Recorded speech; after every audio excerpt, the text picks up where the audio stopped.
Now, just touching again on Ebola briefly before the break, Drudge has his top story, patient being tested for Ebola at DC's Howard University Hospital. We've got another case in DC. And again, you know, I was called a conspiracy theorist for weeks and months. We were all called that. We were all labeled that, demonized just for questioning whether this would be a genuine threat, for questioning whether the CDC was prepared to handle it. And whereas, you know, Alex will rant and rave, expressing his anger at the CDC, at the feds for their failure to deal with this, my approach is a bit more measured. But still, I'm absolutely flabbergasted at this response, this completely botched response, bringing shame upon the country, because they're not responding much better than the African authorities, who are obviously overwhelmed by this. They don't have the adequate medical provisions to deal with it. And yet America apparently is not doing much better because of the CDC's complete incompetence at not handling this case, letting people into the Ebola-infected apartment, letting cleaning crews clean up the Ebola sick with no protection whatsoever, and a failure to communicate between the hospital, which supposedly allowed this Ebola victim to wander around Dallas for 4 days, potentially infecting hundreds of other people, and yet they refuse. They refuse to block the flights directly into Washington Dulles, and now we've got a potential Ebola victim in Washington, unconfirmed. But if this starts to spread, I mean, people are going to have to be fired. That's the only solution.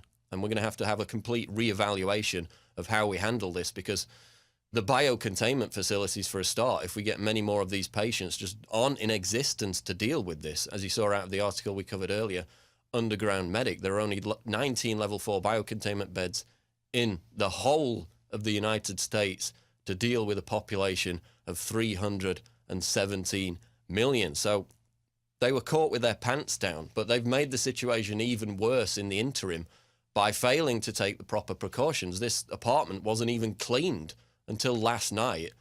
The people who went in there to clean it were wearing full biohazmat suits.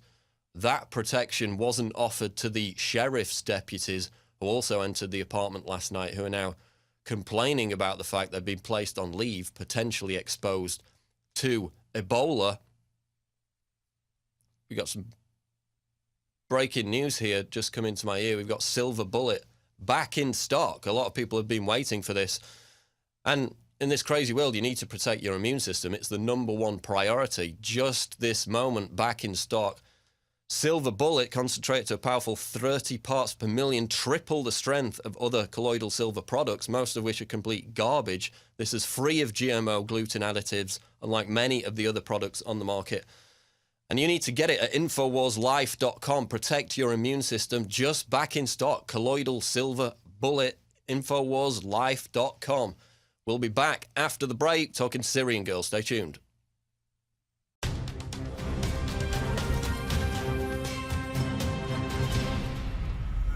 The globalist social engineers are not just targeting us with propaganda. They are manipulating our genetics. We are being targeted at every level by estrogen mimickers that lower our testosterone and other hormones and natural compounds that the body needs. After consulting top doctors, nutritionists, pharmacists, and others, we have developed what I believe is the ultimate non-GMO organic super male vitality formula, sourced from powerful organic herbs and then concentrated for maximum potency. Super Male Vitality was developed to activate your body's own natural processes instead of using synthetic chemicals. Super Male Vitality by InfoWars Life is so powerful that I only take half the recommended dose. For a limited time, we are offering 15% off Super Male Vitality at InfoWarsLife.com to introduce you to this powerful supplement. Visit InfoWarsLife.com today to secure your Super Male Vitality. InfoWarsLife.com.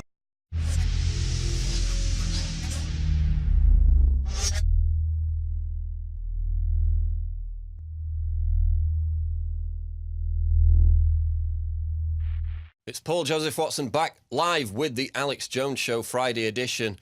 Just got word that the new InfoWars magazine is back in stock. Here it is on the desk. ISIS equals Al-Qaeda is the subject of this month's issue.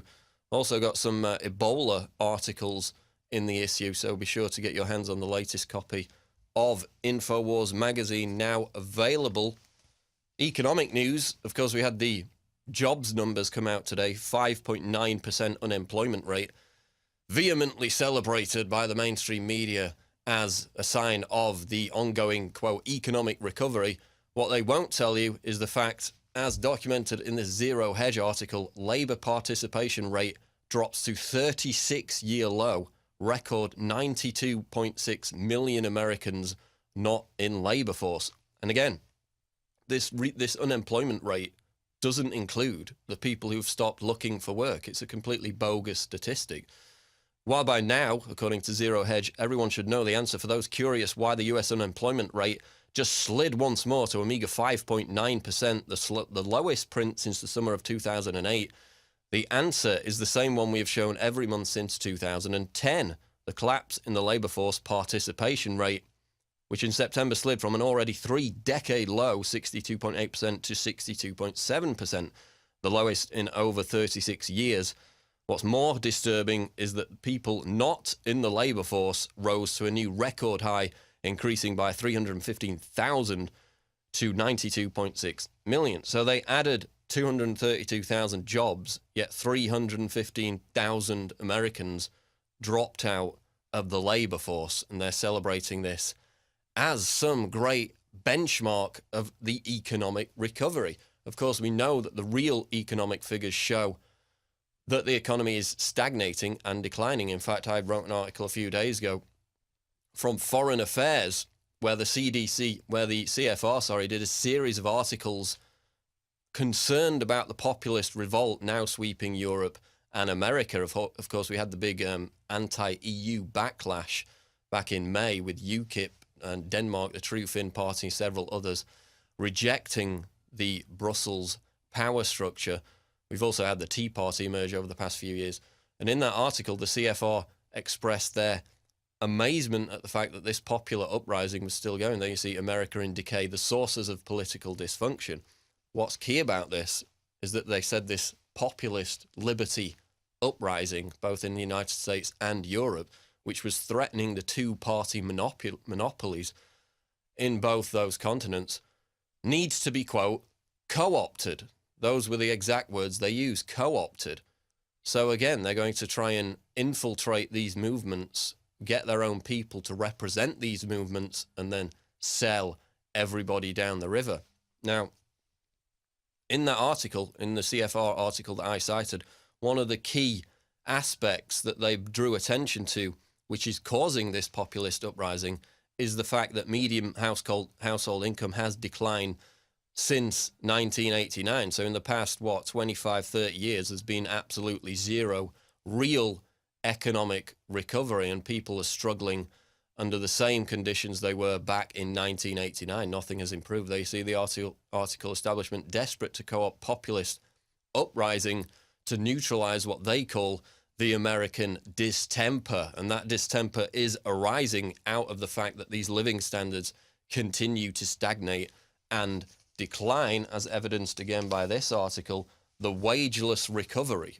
Average hourly earnings suffer first monthly decline since July 2013. So wages are on the decline, large numbers of people dropping out of the labour force, and yet the mainstream media and the government are celebrating the economic numbers like it's some great recovery. The real figures suggest otherwise.